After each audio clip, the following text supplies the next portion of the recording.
Just Heal with Dr. J is going to be a space where we foster healing conversations, conversations that are life enriching, conversations that are going to provoke thought, that's going to provoke change, and also provide insight. And so that's what I'm excited about. Welcome back to another episode with Just Heal Dr. J. I am excited about the next guest because she saved my life literally. And I'm excited to have her to sit down and to talk with me because we have been on several panels and they only let her cook for about 5 or 10 minutes. So I'm letting her cook today. So I'm going to let her talk as long as she wants and let her do what she does best, and that is educating us on wellness, fitness, and our health. So welcome to the healing community, my PCP, and for the black men out there, go see the doctor. Please do. It'll save your life. So welcome, without further ado, welcome Dr. Jill Waggoner. How are you, Dr. Jill? I am great. How are you, sir? Listen, I'm phenomenal. You see, I sat up in my chair because I'm interviewing Dr. Jill. So let me sit up because I know you are getting ready to give us a wealth of information. And I am just elated to have this conversation with you. So I'm doing good. Thank you. Thank you. You said I could talk as long as I wanted to. I'm going to hold you. I'm just kidding. Yeah, no. Talk as long because we often get to talk on panels, Right. and we got to share space and all those things. And people are always like, we want more from Dr. Jill. Mm-hmm. And I was telling a few people that had reached out to me after Good Soil, and they was like, how can I get in touch with Dr. Jill? I said, well, I'm getting ready to do a podcast with her. And they was just like, I cannot wait for this episode because they want more. And so that's what I'm excited about. How are you feeling? I'm good. I'm really excited about the work you're doing with this podcast. It just, healing is essential, absolutely critical. And we got so much stuff to heal from. Yes. So this is good. Thank you. Yes. And I want to, and I've already said it to you, I'm going to say it to you again. Thank you for being honest with me.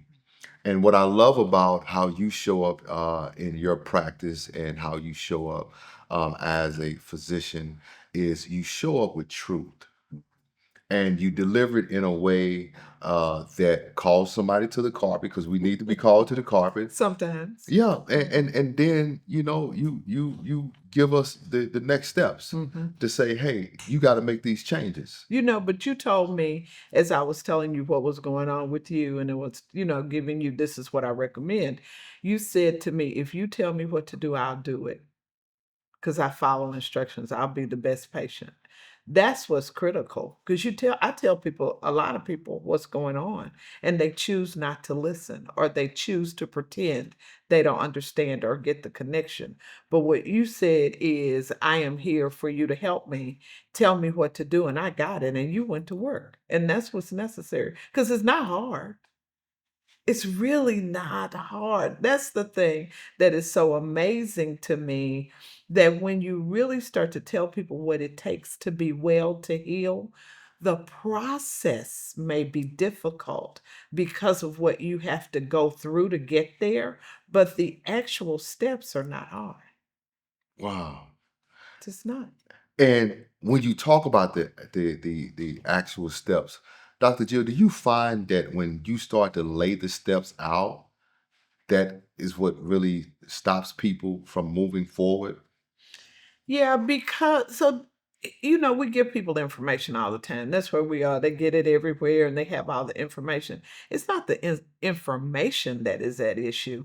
It is the implementation that is at issue. So you got it, but if you don't do anything with it, what does it matter? You can take all the classes, you can go to all the therapy, you can do all that, you can get all the trainers, you can hire a chef, you can do all the stuff. But if you do not do it, people say all the time, "Oh, Doc, I joined the health club. I have a membership." It's like, that don't count, right? It does not matter that they are taking your money out.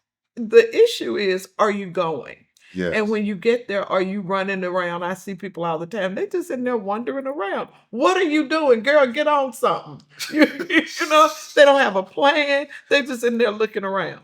So you must have a plan. You must be ready to implement. And if you are not, you won't be successful. Period.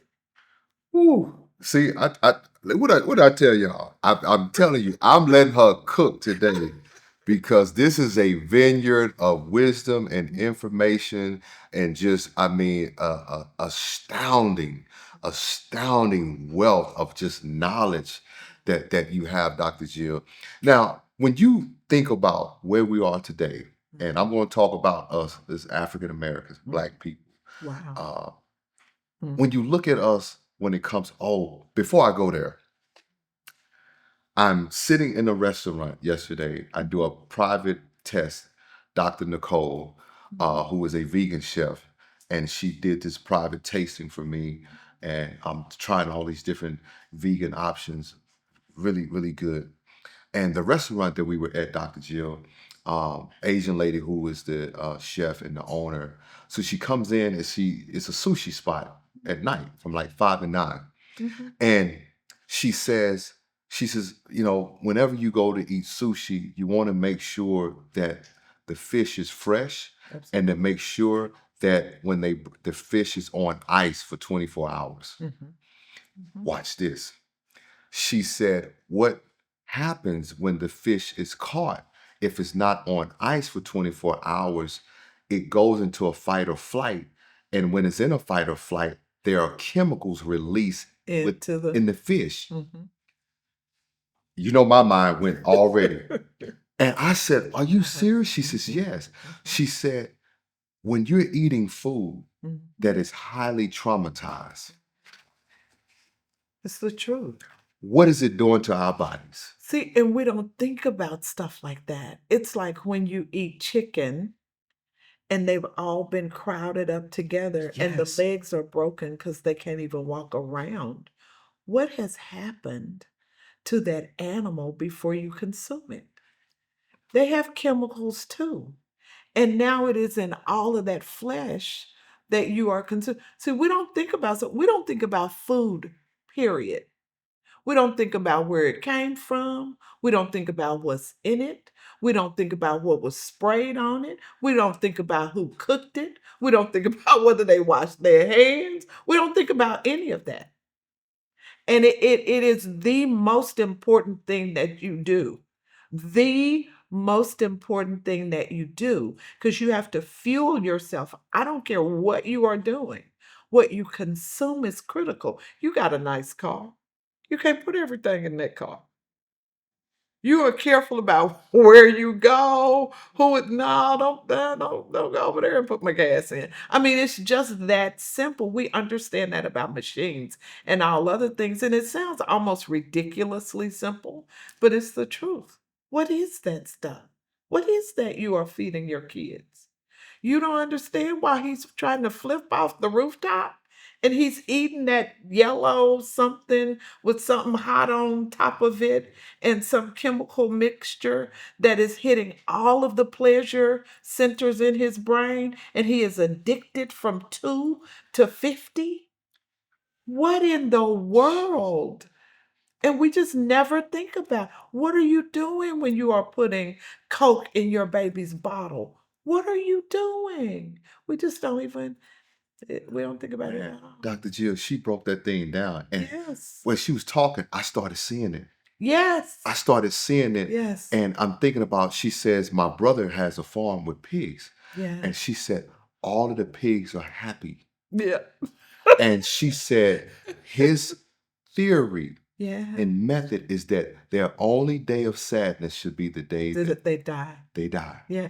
So if you, when you were younger, did you ever spend any time in the country or Yeah, in my the- grandparents were sharecroppers. Yes. So you remember how the animals were out there and what they ate and all of that mattered. You remember that. Yes. And so right before you were going to eat something, they would get it and prepare it, and It was so fresh and so different, and they were careful about it, would set stuff aside before you were going to eat it because they wanted it to be clean and natural, all of that. We have that historically. We have that. And I'm thinking, and I was telling her, and I was there with my buddy, and he's like, yeah, he's in mental health, and he's like, I already know what you're thinking, because I'm sitting there thinking the anxiety that we have today, that is a direct correlation to our guts. When you Yes. listen to, because I said we're in a era where it just seemed like people are just crashing out. Yeah. And I'm like, all of this crashing out, all of these medication that these kids are on Yeah. for ADHD, they're Mhm. on Zoloft, they're on Lexapro, they're on Mhm. Ritalin, they're on Adderall, they're on Mhm. Concerta. I mean, they're on all of these medications. And I'm like, have anybody thought about what these kids are eating? If you're eating chips all day, cookies, chips with dye, Dr. Jill, how much is that affecting our system neurologically and mentally?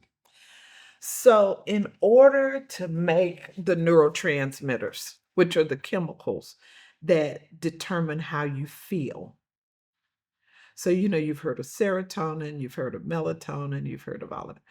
So, you've heard about those chemicals, and they're made in different places. A lot of them are made in the gut. Most serotonin is made in the gut. That's your pleasure chemical. But the thing that we don't talk about is if you don't have the right ingredients to make them, it doesn't matter. Mm, So your gut cells cannot make serotonin if you don't have serotonin making stuff in your system. Does that make sense to you? wow. So a lot of the drugs that we give, for instance, for depression, is something called a serotonin reuptake inhibitor. Yes. You know that, which means that the serotonin that you have stays out Out. in the synapse longer so you don't take it up to try to feel better. Okay, but what if there's not any out there?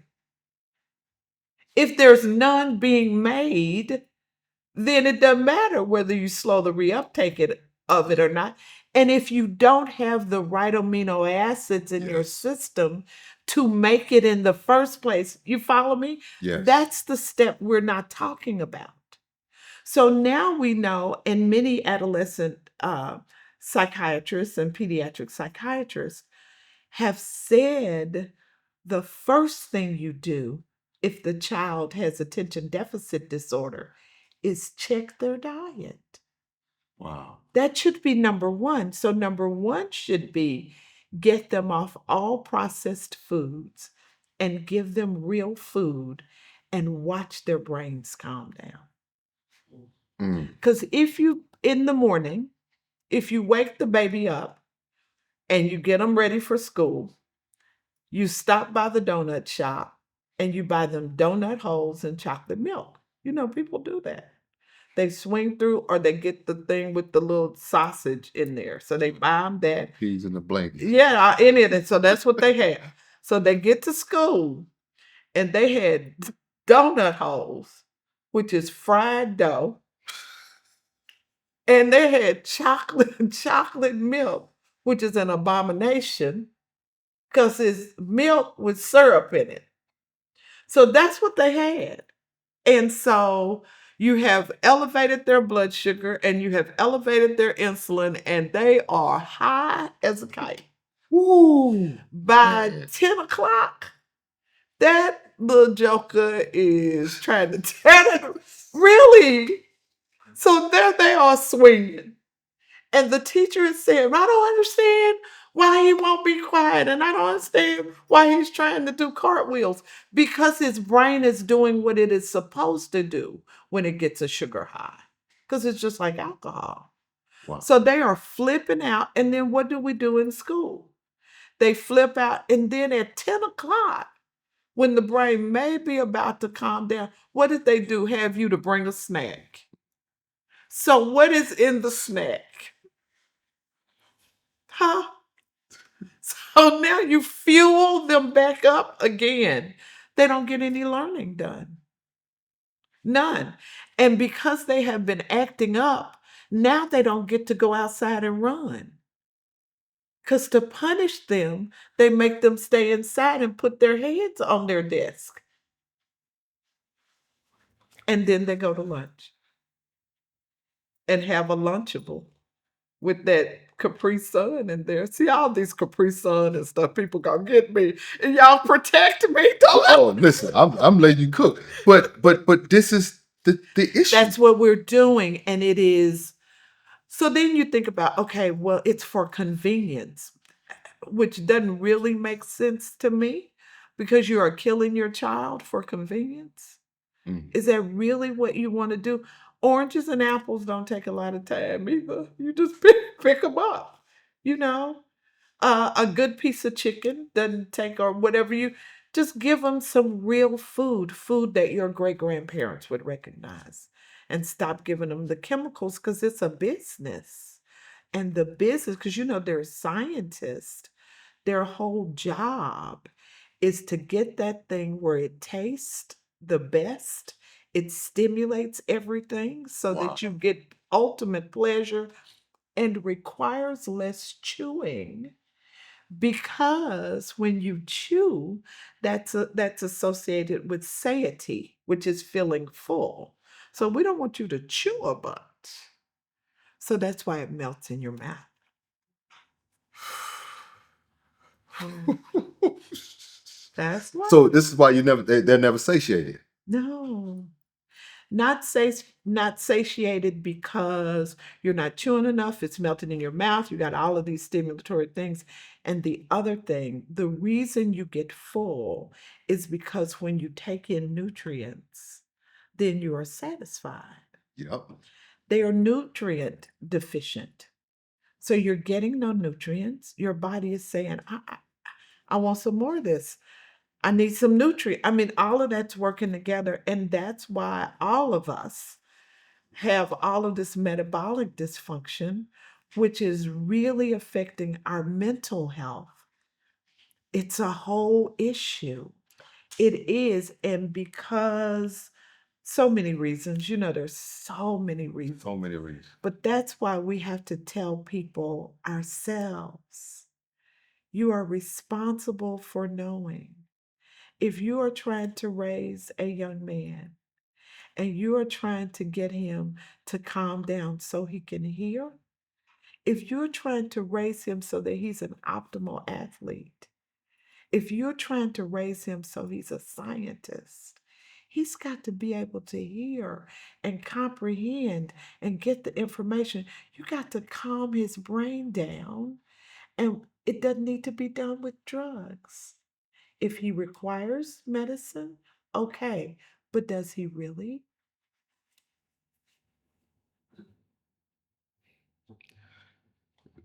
I told y'all, I'm letting her talk as much as she want today because we need to heal, Yeah, and it starts with food. CJ and I was in Nova Scotia, Canada, for yeah, about a week and a half. yeah. The food has no preservatives. Yeah. The food was so filling. You can't even eat much.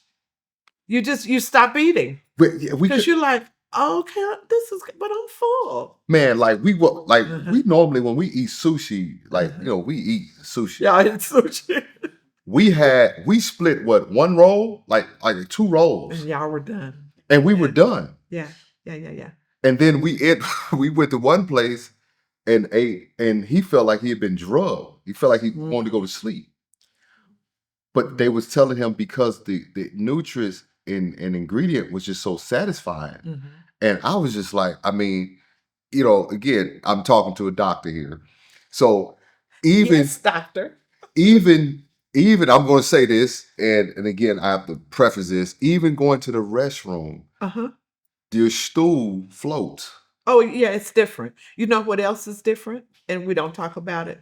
Your sexual function is different too. It is.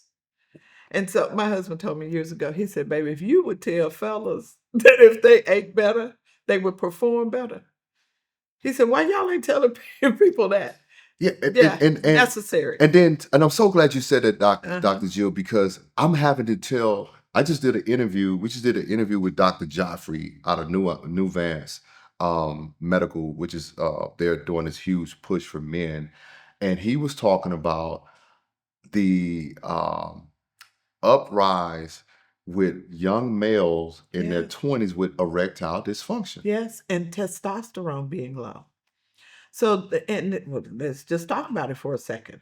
Erectile dysfunction, the way you function is because your male genitalia is like a sponge. So it functions or becomes erect when you get blood flow. You know how water goes into a sponge? Yeah. So many young men eat so poorly that their blood vessels are adversely affected. And so you can't get flow. Mm, mm, mm. Yes. And then because they eat so many chemicals, they are consuming pesticides, which are estrogenic. Wow. And so they are, because men have some estrogen, but it's low. So they are stimulating estrogen receptors. And then when you get a lot of body fat on as a young man, your body fat converts testosterone to To estrogen. estrogen. And that And leads to depression. yeah, and all of those things. So it's estrogenic effects. And then they don't function, which also adds to the mental part of it. Yes. And look at where we are. And Mhm. I told some men this. I was just speaking. I said, they don't tell y'all to eat better. All they do is push another pill. Yes. Hey, fellas, you want to perform better in bed? Here's, But yes. Yeah. and I said, brothers, I said, I'm telling you, the world does not think about your whole No. body, your Or whole long self. time health and well being. And I say this often too, because a lot of people push back on doctors and they say, well, they're not even telling us. They don't know. Nobody taught us about nutrition. Wow. So you are sitting there thinking that the doctor is an expert in medication, not in nutrition. So they don't know. They don't. Unless they have taken it upon themselves to learn outside of medicine what to do. I personally feel like a doctor who doesn't know about food is like a firefighter who doesn't know about water. How on earth if are you going to put out the fire if you don't understand Mm, water and where you hit the fire and all of that? We are not trained in that way because we are trained to drive the system, whether it was intentional or not. And so you who go in there thinking that the doctor is, of course, thinking about what I eat, and the best advice that you get is pull away from the table and exercise more. Well, okay, well, thank you. yeah. And Could what have kept my company. Yeah. exactly. And here's another pill. But that's how we were trained. And you know this as somebody who takes care of people, who've been a professional athlete. Listen, you can only use what is in your arsenal. Yes. If you don't know how to make your pecs bigger, you just run around doing a little bit of everything. Yeah. You don't know what to do until you get with somebody who knows how to tell you if you do this many times, it'll be effective. So that's what people are trying. And I'm gonna tell you how effective it is because I was on tour for 3 years and in and out of airports, and I'm telling you, Dr. Jill, and I was knocking down probably a Quest bar at least twice a day Yeah. because in my mind, it's It's a protein protein. bar. Oh yeah. Yeah. And I said, stop. She sure did. I said, what are you consuming? You said, well, I do, I'm all the time. So I got protein bars and I do a protein drink and and I said, listen, if you can't go in there and get some nuts, Yeah. get some seeds, try to find you a piece of fruit, find you something real that your body can use. And you are not alone because all of the commercials tell us Get that before you work out, and then get you another little piece of whatever that is before you. And so people think, oh, that must be a good thing. Your body don't know what to do with that. It's like, what? What? And you said to me just as so common, baby, that ain't real. This not. I did. That's my take care of you thing. It's the and you went like, oh, Because I kept, it's a protein bar, so I'm thinking it's yeah. good. And you was like, baby, you don't know what's in that You stuff. don't know what's in there. And I'm telling you, and I talked about this last week when we was on the panel, The Good Soil, but I knew it was bad when I got on stage and I forgot everything. Mhm. And I knew that my body, and as you said, Jay, your body, your immune system is compromised.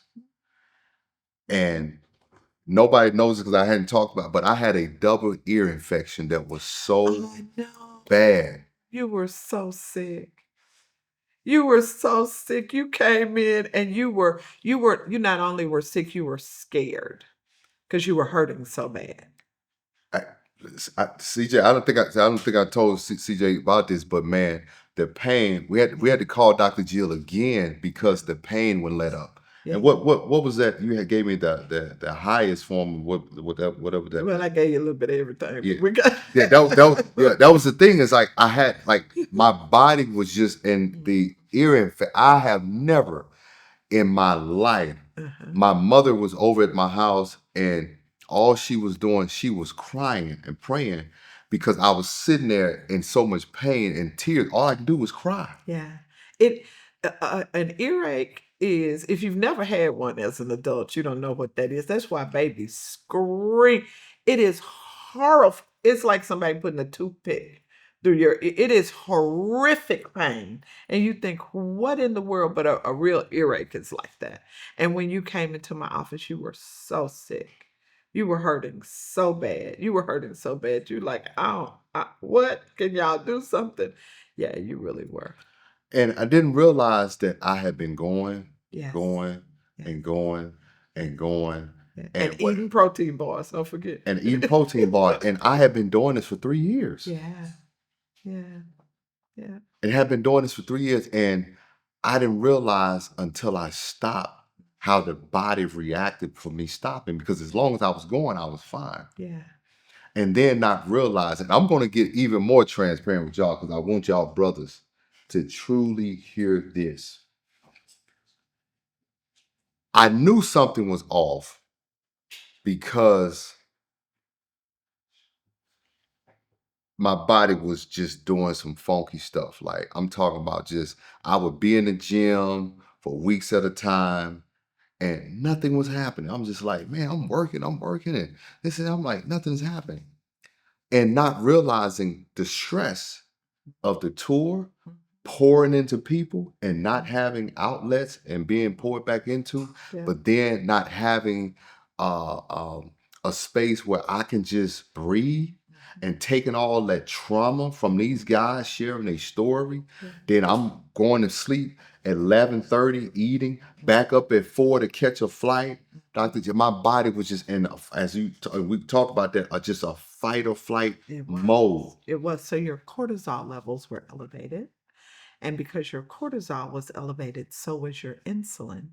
And you had insulin resistance, which was making you put on a little extra weight. You were like, I'm doing all the stuff, and you looked great, but physically you knew something wasn't right because on a cellular level, your body was not functioning optimally anymore. No. Yeah. And again, I told you I'll be transparent. I went and got all my blood work done, and Dr. Jill came to me and she said, baby, the average man, your testosterone levels should be between 800 to 1200. Is that correct, doctor? Correct. Between 800 to 1200, V. I was at a 235. Looking like you look, and you were at 235. 235. Mm-hmm. I would go in the gym. I would go in the gym and just sit there. There was no morale. It was just a full-on depression Yeah. because when your test levels are low, there is no drive to do anything. Yeah, that's so important for you to say because most people, when they think about hormones, first of all, they think of estrogen, testosterone, and they only think about your sexual functioning. Testosterone is your drive hormone, not just your sexual drive. It is Yes. your drive for life. It is the thing that makes you ferocious. Yes. So that's why young men drive too fast. I mean, all of that. That's why, you'll square up real quickly because your testosterone is that thing that gives you your edge. And when it goes, not only do you not have it physically, you don't have it mentally either. And so there you are struggling and you don't know why. And young men are depressed and they don't know why. And they can't function and they don't know why. And they're angry and they're sad and they're all of that disappointment and they don't know why. And it's because they're metabolically things are so jacked up. But when they go to the doctor, nobody's looking. So I was talking to my husband today. I said, we talk about access to medical care. And most people think access means there's not a hospital nearby, or there's not a doctor nearby, or there's not a doctor, you don't have insurance. Access to medical care can also mean, or the lack of access can mean that your doctor is not allowing you to get the right stuff. Because if your doctor doesn't order the right test, then you are being denied access. Mm. So you got the insurance, you got all the stuff. But if I won't get the right test for you, I am denying you access to optimal care. And see, that's a different level that we don't talk about. That's why we have to have the conversations so people know what to ask, even. Yes. Your testosterone level should be checked. I check it. Because if I don't check it, how you going to know? And I'm so glad that you said that because for the brothers who were on it, like you need to know. Sure. Because a lot of this depression, this anger, and this whole crash out thing that is all of a sudden that is taking over the land, it's because some of you need to go to the doctor and have your test levels checked. Yes. And so this is why you need to know because a lot of things are fixable. They're reversible. But if you don't know it's an issue, how you going to fix it? So if you know your testosterone is low, or you know that your insulin is high, or you know that you're borderline diabetic, if you know that now we can make adjustments, and that doesn't mean a pill. That means that I can advise you and you have a reference point. So now you can go back and look at it and say, oh, okay, it's better. And you can correlate that with how you feel. So next time you feel that again, you think, oh, the last time I felt this, and therefore it kind of guides you in the direction that you need to go. Yeah. Yeah. This conversation, Dr. Jill, is so rich, and I know that it's going to help many. And also, what it has really challenged me to do since coming in to your office in December is also looking for foods that help with my mind, Yeah. Yeah. especially in this work, Yeah. talking to people, hearing stories, and thinking about food that helped me to perform better mentally, Yes. to help me to be cognitively, you know Yes. what I'm saying? Strong. Alert. There are certain things, and I say this, I teach a class, and I teach the class, it's weight loss, but it's not really weight. In order to get people to listen, you got to talk about weight loss. Yeah. So you just do. I'm not going to, if I said, oh, I have a metabolic wellness class, I'd just be sitting up in there, me and my staff, because ain't nobody coming. But if I say, I'm going to tell you how to lose weight, and then they come and I say, I told you how to lose weight. I'm going to tell you how to lose weight. But first, we're going to talk about getting metabolically well. And then I start telling them, this is how you eat.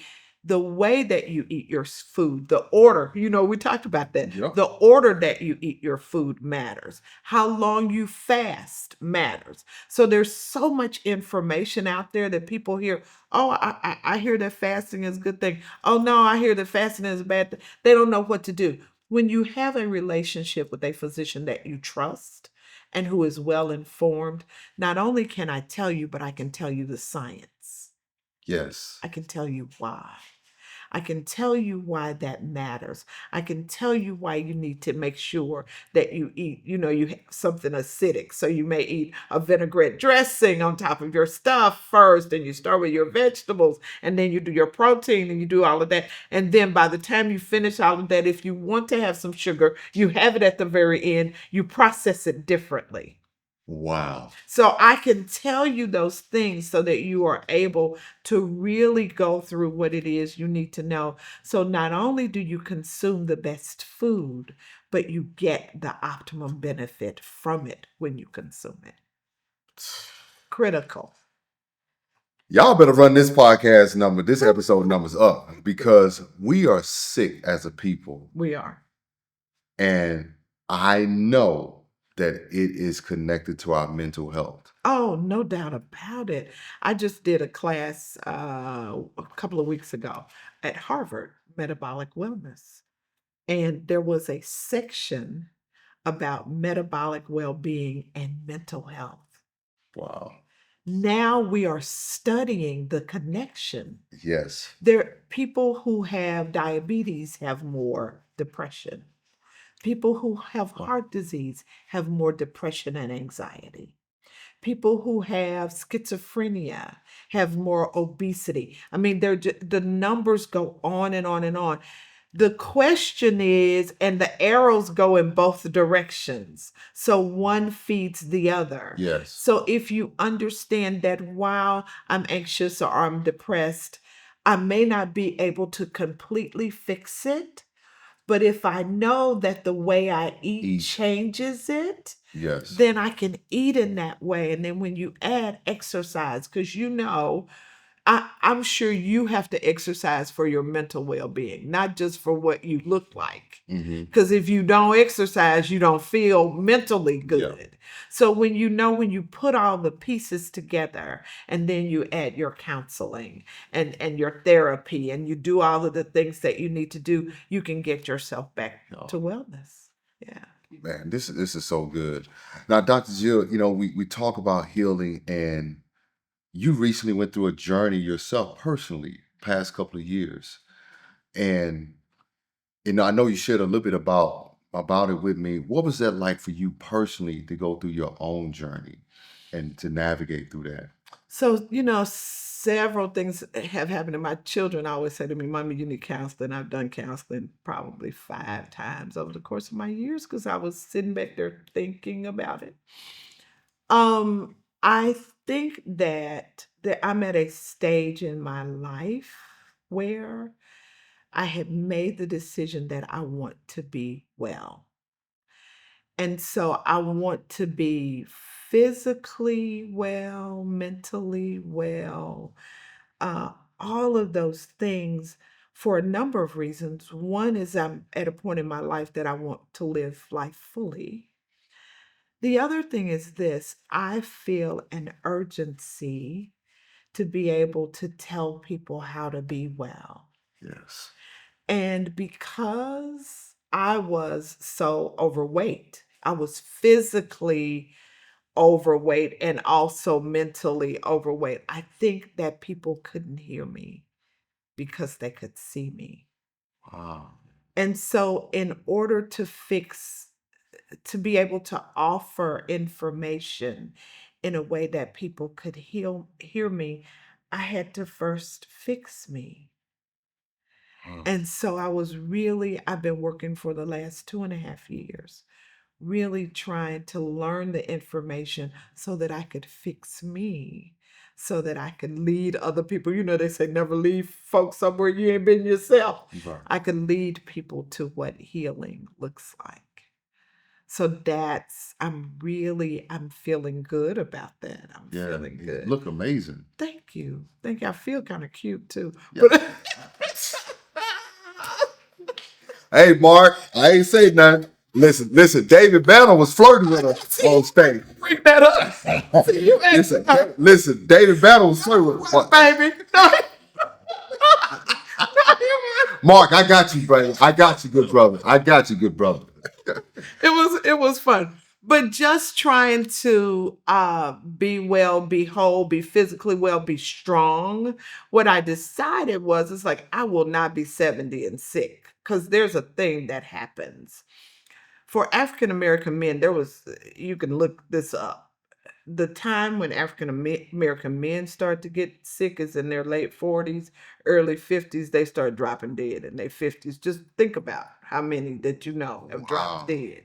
You know you hear it's like, oh my God, he dropped it, and it starts and you think, what in the world, and then they just start dropping dead. So that's why you don't know very many uh African American women that are past a certain age. They were married but their husbands been gone. They've been gone. They've been gone. They've been widow. You know, she's in her 60s, 70s. She's been a widow for 20 years. You know, Wow.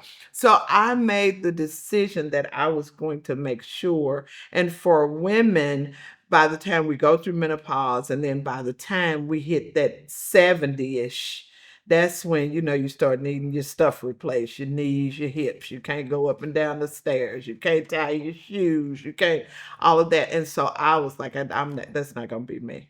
I want to be able to move around in my body. Yeah. So having control of your body, maintaining your lean muscle mass. This is stuff we don't talk about. So if you are able to maintain your lean muscle mass, your longevity is increased Wow. because you're less likely to fall and break a hip. You're able to keep going That and make keep functioning. So that was really important to me to be strong, to be able to be where I could tell people this, to keep my brain, because there's a lot of stuff in here from yeah. a lot Yeah. of years. Yeah. And so I wanted to be able to continue to access it so I could share it with the world. That's so good. Yeah. So you can be able to Access access it. it. Because if it's in there, you can tell nobody. I'm gonna say it again, to be able to access what Mhm. is in your brain. And Yeah. I'm sitting here thinking about the number of people who are not able to access Can't anything. access it. When you lose your brain, you lose your life. Doesn't matter if I was a great doctor if I can't remember. Mm. It doesn't matter if I have people who love me if I can't remember. What is that? And we know that much of that has to do with trauma. It's physiological, it's biological, it's environmental. Yes. Not just environmental, what chemicals, but where did you grow up? Yes. What happened? What happened when your dad left? What did you feel? Mm. You know, all of that matters. And so as we work through all of it, then our brains stay well and we can remember the lives we've lived until we transition. Oh man, that's so beautiful. And as you were talking, I'm sitting here thinking how I grew up in Mississippi, Mhm. and I'm sitting here thinking like where we grew up at, and just the sadness Yeah, that is over the people, yeah, the sadness that is over the um, the community, yeah, and like I think about my father because he's still pastoring and still doing, he's 66, but I think about how he's aging. yeah. And I'll look at people like you and look at your husband Mark, and like you guys look like you're aging backwards. Mhm. And you start to look at, different people in different age groups, Right. and you don't compare, but you begin to assess what is different in their lives. Yes. What does that look like? What were the choices that I made? Yes. I had the opportunity, I was in a green room, and there was a lady in the green room who who is 105. She's about to be 105. And so the other ladies who in the green room said to her, "What did you do to get to be this old? What were the things that you?" And the person who was with her said, "Oh, people ask her all the time." She said there wasn't anything that she did in particular. And I said to her, "I don't know what you did. I want to know what you didn't do." Mm. And she gave me 20 minutes of what she did not do. Wow. And I thought, that's what we need to know. Yes. She said, "Baby, I don't eat stuff that come out of cans, and I don't eat stuff that, all this process." She went in. She said, "And so I read years ago that it's aluminum and stuff, and that can affect your brain. I stopped using aluminum." And she told me all of the stuff that we have science for. Yes. She gave it all to me. You are correct. You can look at examples Yes. and look how people age. I saw the Clark sisters the other night, and they are grown, fully grown. Their voices are magical. And I was sitting there and I thought about Whitney Houston, and I thought about how her voice was amazing and how in her 40s she struggled with her voice. Well, it's public knowledge what, the troubles and things that she went through. And then I heard these women and I thought that's the difference. The difference is, how do you handle the gift of health? Ooh. What do you do with that? How do you handle The the gift gift of health? yeah. Oh man, that's oh geez, that is that's so layered Yeah. because if you're not healthy, you can't carry out whatever he's given you. Any of it. If you're an entrepreneur, if you go down, the vision goes down. If you're a father, if you go down, all of the fathering you were going to do for your child is gone. Yeah. Somebody else can come up and they can pick up the slack, but they're not going to give them what you were going to give them. Yeah. Critical.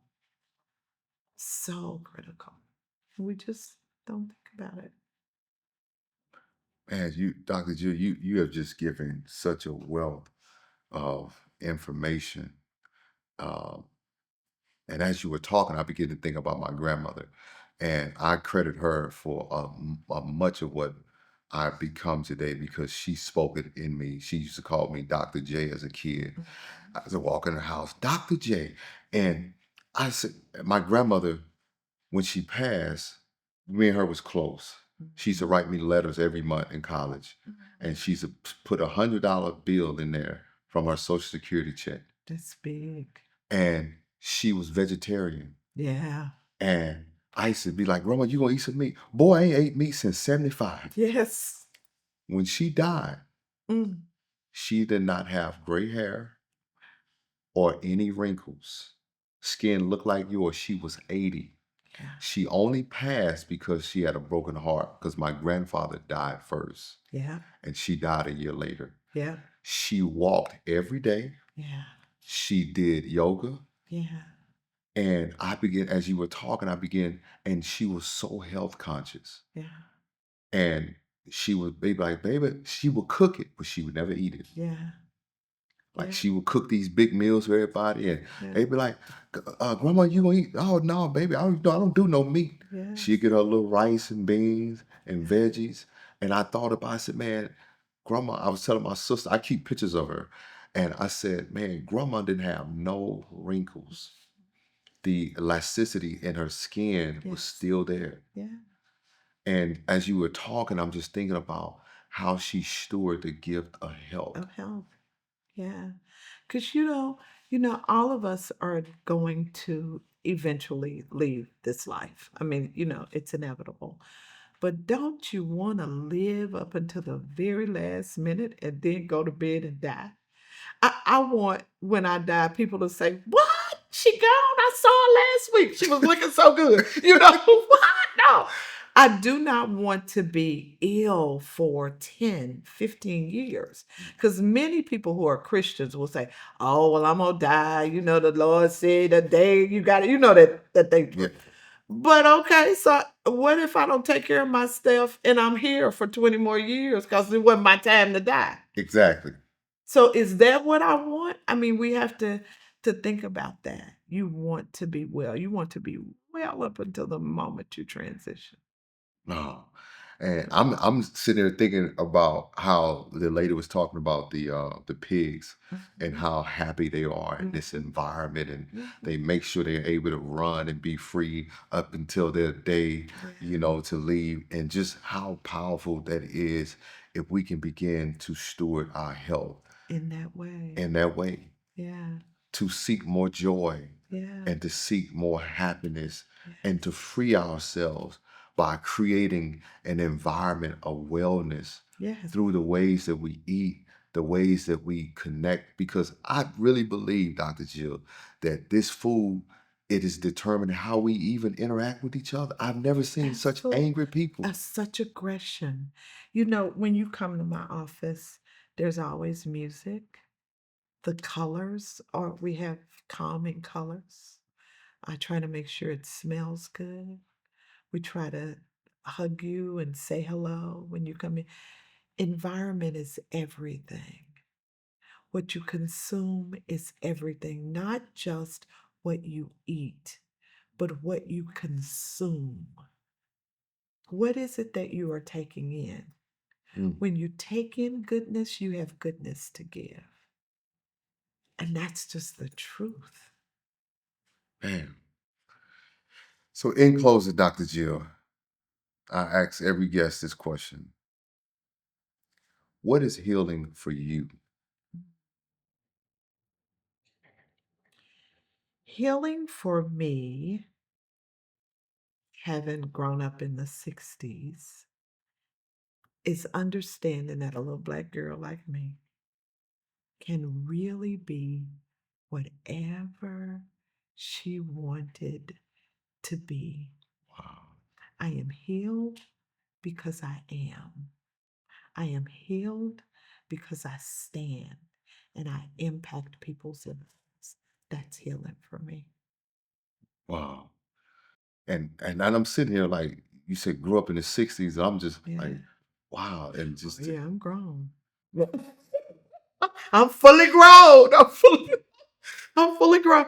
But I am, and I remember when I was in first grade, I could, the schools weren't integrated yet. wow. Yeah, yeah, they were not. And so when you think about where you are today, Dr. Jill, like what are your thoughts of the little girl who was in first grade at school? Where as like when you go back to that time, like I think of my grandfather, who he called me Snake Eye. Okay, I don't know why, but it did. He called me Snake Eye, and he told me I could be anything. And I remember I was a little girl saying I wanted to be a doctor, and everybody was like, "No, baby, you don't want to be a doctor. You want to be a nurse." Nursing is a wonderful profession, but why I can't be a doctor? And my grandfather was saying, stop telling her that. She can be whatever she wants to be. And for Christmas, he got me, back then, those were the little nurses' yeah, kits, and he got me the doctor one. So I had the little thing up on my head because it had a little yeah, for yeah. that. And I got that, and I also got the wig set and the high heel shoes. So I was, but because I was gonna be a girly girl. But I remember my grandfather and the strength that he had and the power that he gave me. If my grandfather was changing the oil, I was out there handing him the wrench. If he was cutting the grass, I was out there cutting the grass and he was telling me how to make sure I edged it right. Because what he wanted me to feel was power.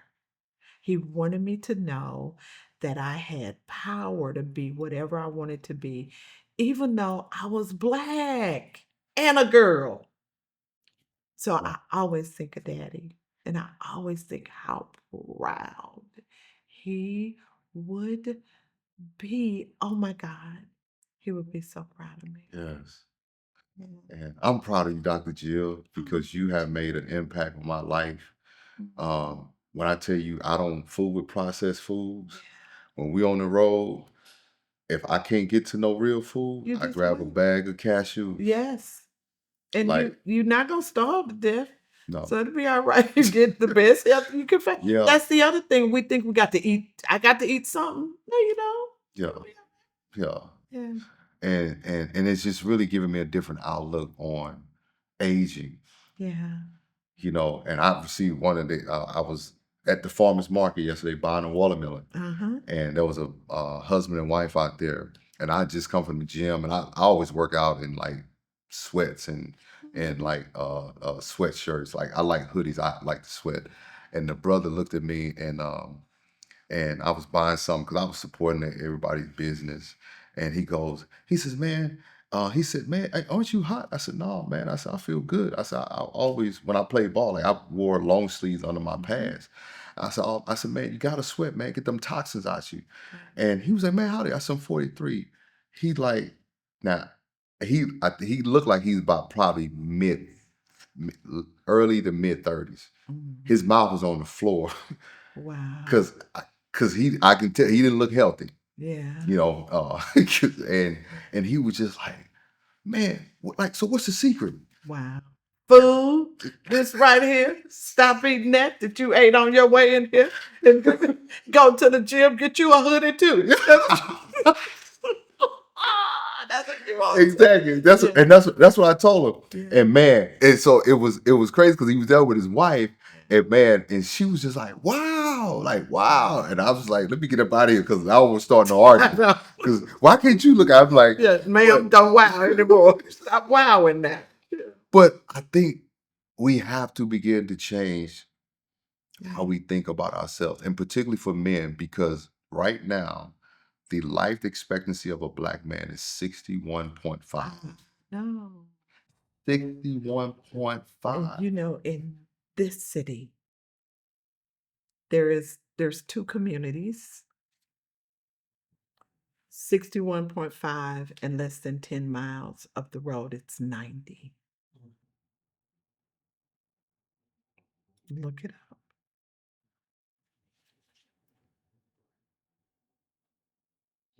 And race is not DNA, because we understand that the human genome, we're 99.9% the same genetically. Race is a social construct. So why is it that black men die 30 years before some other men? We'll leave on that.